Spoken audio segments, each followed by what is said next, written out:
Hey, what's up you guys? Bloody Jacob here to bring you my review of this week's episode of Supernatural on the CW, which was episode 5 of season 13, called Advanced Thanatology. So, this season is starting to get better. Now that it was bad, and I still say it's already off to a better start, or it has my interest more than what season 12 did. With the British Men of Letters thing, which I didn't really, like too much, and the whole Lucifer body jumping thing, I didn't really care for how they did that either. But this season, I'm definitely liking the build a lot more so far with Jack and everything. And we get another layer to it with the return of, spoilers in the title, so don't blame me, Billie in this episode. Which I do have some minor issues with, but I'll talk more about that in a couple minutes. This is a pretty by-the-books episode of Supernatural, and that, I don't necessarily mean that as an insult, and it's what a lot of people actually wanted. It's just sort of like a straight-up ghost, sort of a monster case of the week hunt. That's what we kind of get here, but I really liked how they weaved in this episode with the main story. And that's something Supernatural can always do really well when it wants to, anyway. I found this episode to be quite enjoyable.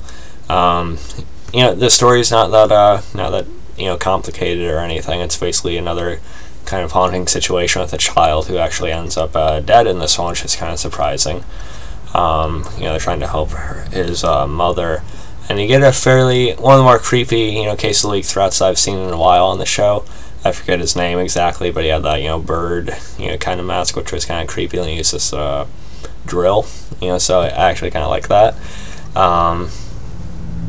But then when Dean kills himself to go to the other side to try and take care of this, we see that death has returned, except it's a new death. It's Billie, and that was fairly surprising. I wasn't expecting season 13. I think Billie's gonna come back pretty soon, so I wasn't thinking of that. So I enjoyed that reveal. And basically she explained that she's become death itself now, because she was the latest Reaper to die since Dean actually killed Death, a few seasons ago. And the logic, I don't know if it fully makes sense with me. So because she failed at her base job as a Reaper means she gets to become Death. I don't know, it just seems like there should be a qualification of succeeding or something. I don't know. But, I think the actress who plays Billie does a fine job, and I don't mind her being more of a presence on the show, considering she's been there quite a few times, and Dean is supposed to be dead for good. But just how she got into that position, I don't really buy into. But you have a guy, pretty southern, demon villain running the underworld now, so you gotta pick and choose, I guess. It is better than that. I don't really like the new King of Hell right now, honestly, even though we haven't seen that much of him.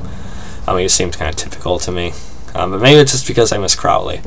But anyway, Billie, she explains that there's some kind of force that they need Sam and Dean, of course, to take care of something that's coming.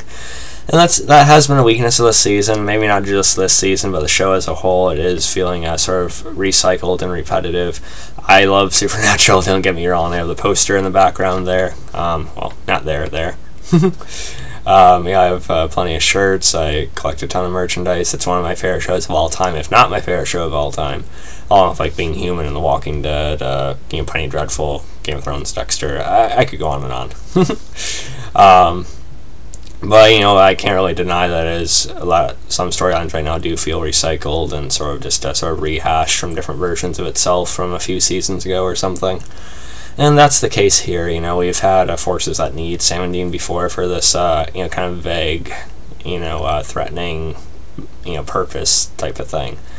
But I'm eager. I'm interested. I want to see what it brings out of Jack, and we also get the reveal towards the end of course, Castiel. Who apparently calls Sam and Dean Dean, I should say.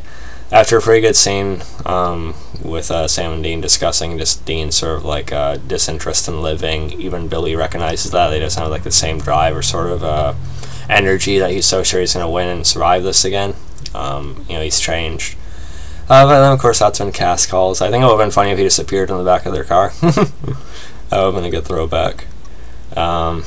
but they drive to the phone booth, and there he is standing there, which is cool. Although I would have liked to actually see the scene, but no, I can wait till next week. So nice cliffhanger there, guys. Again, repetitive. We knew Castiel was going to come back, but it's still good to have him.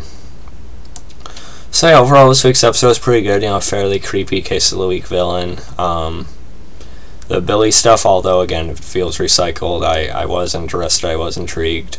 I did like the scenes of Sam treating Dean well, like getting the beer with his peanut butter and jelly, and Dean's hangover breakfast with all the bacon and everything. So a little bit lighter moments than we've had lately as well.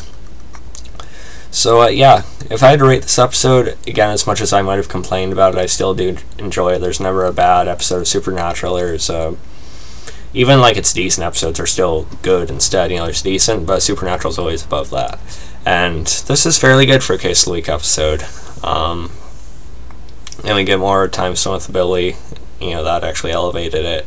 I don't know if the cast was returned, which is still nice, even though we didn't get to see the whole scene. I was expecting him to be back at the bunker already, maybe already talking with Jack or something, but I'm sure we'll get that next week or so. So yeah, I'm rating about like a 9.1 out of 10. So you can follow me on Facebook, Twitter, like, subscribe. I'll catch you guys next time. Peace.